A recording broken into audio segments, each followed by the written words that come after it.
It was a warm Saturday afternoon when I decided to spend the weekend at my lakeside boathouse, my peaceful retreat from the bustle of city life. Nestled on a private portion of the lake that I legally owned, the boathouse had been in my family for over 3 generations.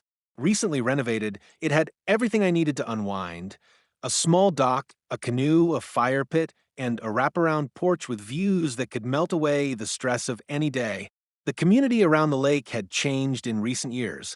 A newly formed homeowners association, HOA, began enforcing strict guidelines, even trying to dictate rules on property they didn't own. I had opted out from day one. My land wasn't part of their jurisdiction, but that didn't stop a particular resident, infamously known around here as Karen, from making herself a self-appointed enforcer. Karen had only lived in the neighborhood for about 8 months, but in that short time, she'd managed to alienate nearly everyone. She handed out HOA rulebooks like flyers, reported minor infractions with an obsessive zeal, and even scolded kids for riding bikes too fast on the shared road. Her favorite line? "I'll call the HOA, or 911 if I have to." I hadn't had much of a run-in with her until that day.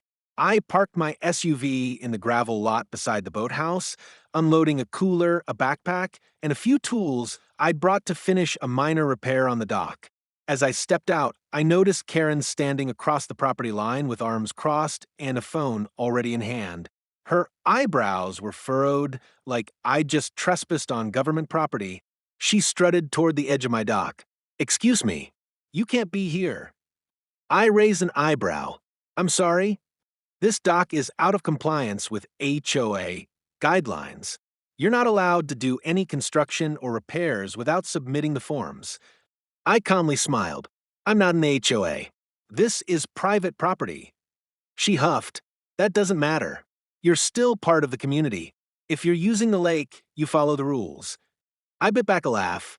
"Actually, I own this part of the lake, including the dock and shoreline." That was apparently the wrong thing to say. Karen's face turned crimson, and her fingers flew across her phone screen.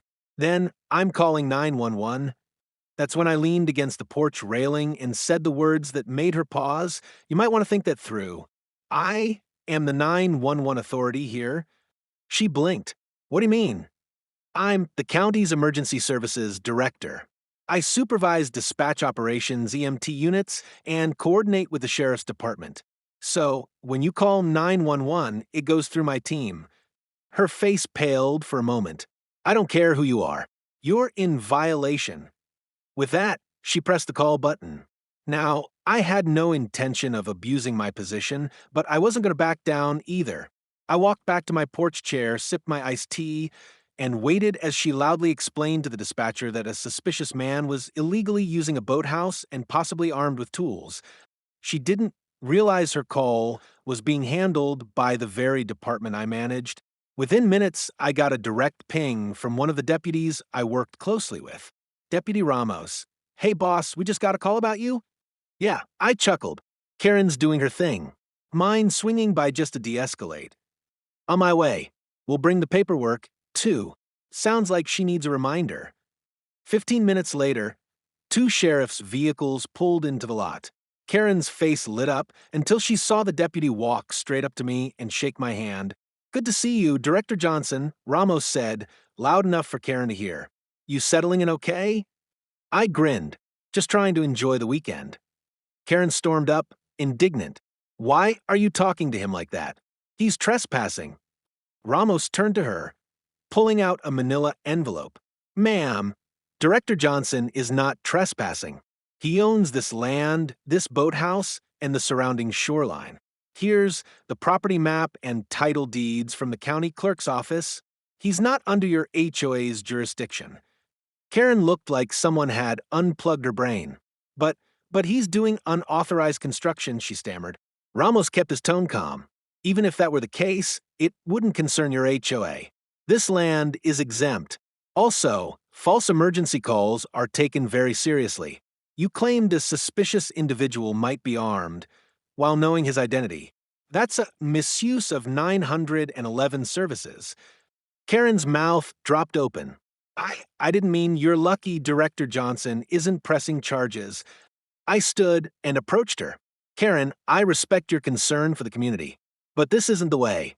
You've harassed neighbors, overstepped boundaries, and today, you wasted emergency resources. Her voice softened. I just, I just wanted the area to be safe. I nodded. Then build relationships, not walls.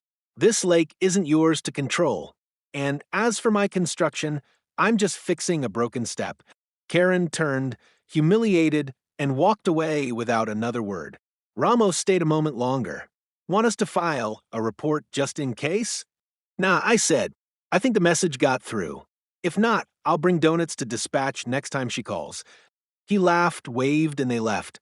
As the sun began to set, I finally got to sit on the dock with a fishing rod and a beer, feeling the lake breeze on my face. The peace I had hoped for returned. Word of the incident spread quickly in the neighborhood. Over the next few days, I received several texts and emails from other residents thanking me for standing up to her. Some even expressed relief. They'd been dealing with her nonsense for months, but hadn't known how to push back. One resident, Mrs. Alvarez, dropped by with homemade cookies.